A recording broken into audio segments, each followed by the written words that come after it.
听闻罗斯柴尔德家族竟然会与古斯塔沃·桑切斯这种大毒枭合作，叶晨多少有些震惊。在他看来，罗斯柴尔德家族已经是全世界明面实力最强的家族，上百年历史沉淀，成长到今天一定是个非常爱惜羽毛的大家族，肯定不会跟杀人放火贩毒的犯罪集团扯上关系。所以罗斯柴尔德家族与古斯塔沃合作，甚至还把他关在为在家服务的监狱里，这在叶晨看来确实有些不太合理。眼见叶晨有些不太理解，卢卡斯压低声音道：美国政府一直要引渡古斯塔沃来国内受审，古斯塔沃那边也一直在跟墨西哥政府明里暗里争取，希望不被引渡。原本古斯塔沃和他的儿子们都已经做好准备，只要墨西哥政府决定引渡他们就立刻在墨西哥制造一些大动静来阻挠。但最后还是罗斯柴尔德家族从中斡旋调解，最后古斯塔沃同意被引渡来美国受审，但前提条件是美国不能判他死刑，而且必须要让他在罗斯柴尔德家族掌控的监狱里服刑。说着，卢卡斯又道：别看古斯塔沃在这里已经享受了极大的特权，其实这监狱对他来说根本就是形同虚设，只要他愿意，他随时都能出去。我在洗衣房的线人曾经跟我说过，曾经几次有人趁夜里送货的机会，把一个体型装扮酷似卢卡斯的人送进来，过一晚再悄悄送出去。而且我还听说，古斯塔沃几次晚上突然不舒服去医务室，一待就是整个晚上。我推测，古斯塔沃经常晚上开溜，被悄悄送进来的那个人，就是替他在医务室躺一个晚上而已。叶晨微微一笑，没想到大名鼎鼎的罗斯柴尔德家族为了一个毒贩还煞费苦心。说着，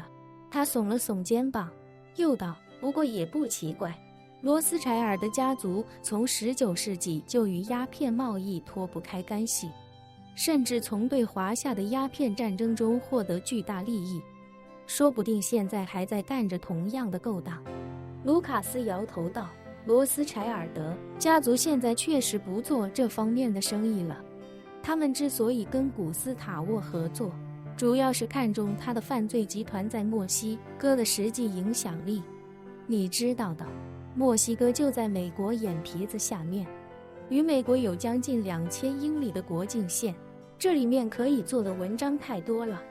罗斯柴尔德家族在那里有很深的布局，深到与墨西哥政府以及整个国家的发展走向密不可分。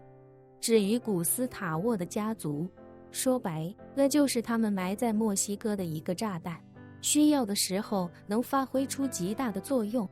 说不定哪天墨西哥某个高管甚至议员被贩毒集团杀了，明面上都以为是惹怒了贩毒集团，但实际上可能只是因为他在墨西哥推动了某些会阻碍罗斯柴尔德家族利益的政策。说着，卢卡斯笑了笑，又道：总之都是政治那一套，我们这种普通人也搞不懂。刚才的话我也只是随便说说，不负任何法律责任。叶晨没想到卢卡斯看起来油嘴滑舌，但看问题的深度却不一般，便好奇地问他：你这些都是自己总结出来的，还是听别人说的？卢卡斯自嘲一笑：我能总结出什么来？知道这些也是因为之前有一个犯人是在华尔街做金融的，他对罗斯柴尔德家族了解的比较多，所以就跟我科普了一下。说着，卢卡斯又道：那个人还跟我说，其实罗斯柴尔德家族之所以会暗中掌控这个不起眼的布鲁克林监狱，主要原因就是因为这里离华尔街太近了，对他们来说，掌控了这里之后，就能把这里变成自己的庇护中心。那些被美国引渡过来的毒枭、黑社会还有金融罪犯，只要最后进了布鲁克林监狱，那就一定是罗斯柴尔德家族在背后操盘。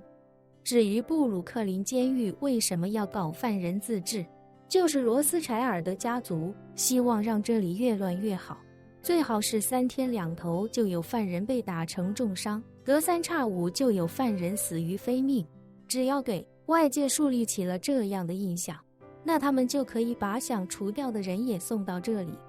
死了也不会引起外界的关注。毕竟布鲁克林监狱死人也是常事。正说着，第2监区的入口处，一群胳膊、脖子甚至面部布满纹身的肌肉男大步走了出来。多名肌肉男簇拥着一个头发有些花白的壮汉，看起来年纪约莫有40-50岁，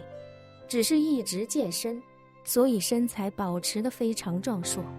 卢卡斯对叶晨说道：“那个花白头发的家伙，就是第2监区的老大约瑟夫·诺里斯。”叶晨问他：“这个人跟罗斯柴尔的家族也有合作吗？”卢卡斯摇摇头：“他没有。他在这所监狱已经很多年了。罗斯柴尔德家族还没掌控这所监狱的时候，他就已经成了这里的老大。后来罗斯柴尔德家族接手这里之后，才把监狱改造成了2个监区，把诺里斯放到了第2监区，第1监区就给了古斯塔沃。”说着，卢卡斯又道：“据我推测，罗斯柴尔德家族就是想用约瑟夫来制衡古斯塔沃。如果放任古斯塔沃在这里称王称霸，罗斯柴尔德家族也不好直接拿捏他，那样一来他就过得太自在了。把约瑟夫留在这里，古斯塔沃就要稍微有所顾忌。毕竟古斯塔沃的实力虽然强，但大都在墨西哥。约瑟夫的实力虽然比不过古斯塔沃，但是在这里一呼百应。如果哪天他真要跟古斯塔沃撕破脸，只要他大喊一声，一区很多犯人也会站在他这边，包括刚才你身边那个迪恩。”叶晨轻轻点了点头，照着古斯塔沃，又不能让古斯塔沃活得太舒坦，还要有个鞭子时不时地跟他比划比划。看来罗斯柴尔的家族对古斯塔沃的拿捏也是非常精明的。这时，那约瑟夫一进来，便带着自己的小弟，朝着南侧靠窗的另一个区域走了过去。这期间，不少帮派成员见到他，都非常恭敬地向他问好，有些资历比较深的，甚至还与他握手击掌。约瑟夫途经古斯塔沃以及他的手下时，忽然停下脚步，看着古斯塔沃的餐桌，皱眉问道：“古斯塔沃，罗曼尼康帝好喝吗？”古斯塔沃抬头看了约瑟夫一眼，哼笑一声，说道：“怎么，纽约没有卖罗曼尼康帝的吗？这种酒又不贵，不过5万美金而已，你该不会没喝过吧？”约瑟夫也不生气，而是迈步直接朝着他走了过去。古斯塔沃的手下见此，立刻站起身来挡在约瑟夫面前，其中一人冷声道：“不要再靠近了，否则的话，当心我对你不客气。”约瑟夫看着他，讥讽道：“小弟，这里不是墨西哥，这里是纽约，美利坚合众国的纽约。你他妈在纽约还敢这么嚣张？真以为墨西哥毒贩能横行全世界？那人本就是亡命之徒，让他一口气杀10几个人，他也从不眨眼。现在被人讥讽，自然是满腔怒火，几乎登时暴怒，指着约瑟夫说道：“我要杀了你这个美国佬！”约瑟夫不屑地说道：“我知道你杀过人，而且杀过不少，但是没用啊，小子！我说了，这里是纽约，不是你们墨西哥人放肆的地方。你再狠，也只能在墨西哥境内嚣张。到了这里，你不还是要在监狱里给古斯塔沃当条狗吗？”那人咬牙道：“羞辱我们墨西哥人，你就不怕哪天死在我手里？”约瑟夫不屑地说道：“你他妈算个屁！信不信只要我一句话，今天晚上开始，全纽约的黑道都会在纽约街头追杀你们墨西哥的毒贩。你老大手下是很多，难道他能带着几千人杀到纽约来吗？那人忍无可忍，紧握的拳头几乎就要立刻砸向约瑟夫。这时古斯塔沃忽然开口呵斥道：阿尔伯托，把你的嘴闭上！被称作阿尔伯托的墨西哥男子只好强忍住心底的愤怒。约瑟夫见他不再说话，不屑地嗤笑一声，迈步来到古斯塔沃面前，将他那瓶还剩下一半的罗曼尼康地拿了起来，对古斯塔沃说道：酒我拿去尝一尝，下次有这种好东西，记得给我留一瓶。古斯塔沃也不生气，微笑道：我的错，下次我给你准备几瓶。说罢，他问约瑟夫：需要醒酒器和酒杯吗？约瑟夫直接对着瓶子咕咚咕咚地喝了几口，随即打了个嗝，笑着说道：用什么酒杯？那不是我的风格。说罢，他竟伸出手去，从古斯塔沃的牛排盘子里将剩下的多半块顶级牛排捏了起来，夸张地放进嘴里咬了一大口，一边咀嚼一边骂骂咧咧地说道：操，为什么我们就没有这种牛排可以吃？下次再他妈有这种情况，我看我们就可以在监狱里搞一场暴动抗议一下了。古斯塔沃陪着笑说道：约瑟夫，你想吃牛排就告诉我，我来给你安排，何必搞那么大动作？约瑟夫点点头，指着古斯塔沃说道：还是你上道。说完，他摆了摆手，慵懒地说道：走了，别忘了你说的，给我准备几瓶这样的好酒，我明天就要。古斯塔沃看着约瑟夫走远，到了另一个区域坐下，表情逐渐陷入阴霾。刚才那个阿尔伯托压低声音问他：老大，要不要我把那个美国佬干掉？只要你一句话，我直接把刀子插进他的脑子里搅上几圈。古斯塔沃反问：你还没看出他的意图吗？阿尔伯托摇了摇头：他不就是来找事的吗？古斯塔沃冷笑道：来找我的麻烦，为的就是挑起争端，引发两边火拼。阿尔伯托立刻说道：老大，火拼我们也不怕他们，我杀过的人比他玩过的女人还要多。古斯塔沃冷冷道：你真当这里是墨西哥？你敢在这里杀人，美国人就敢把你关进伸手不见五指的单人牢房，一直关到死。说着，古斯塔沃又道：而且你们虽然都是训练有素的杀手，但在这种地方没有趁手的武器，没有可以隐藏自己的地形优势，你们的绝大多数技能都用不上，而且我们人数上不占优，到时候这些美国人一人扔一个板凳也能把你们活活砸死。如果你们死了，我在这里就没了保护，到时候还要求着罗斯柴尔德家族的人再安排一批人进来保护我。可一旦来的人多了，罗斯柴尔德家族又会扶持一个新的约瑟夫来消耗我。说到这里，古斯塔沃又道：其实罗斯柴尔德家族的想法很简单，就是不让我在这里过得太滋润。他们肯定也知道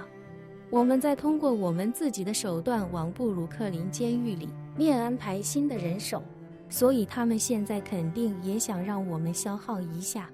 你刚才也听到约瑟夫说的了，要搞一场暴动，我看他不是说说而已，很可能就在策划这件事。如果你们这时候去跟约瑟夫开战，刚好落入他的圈套。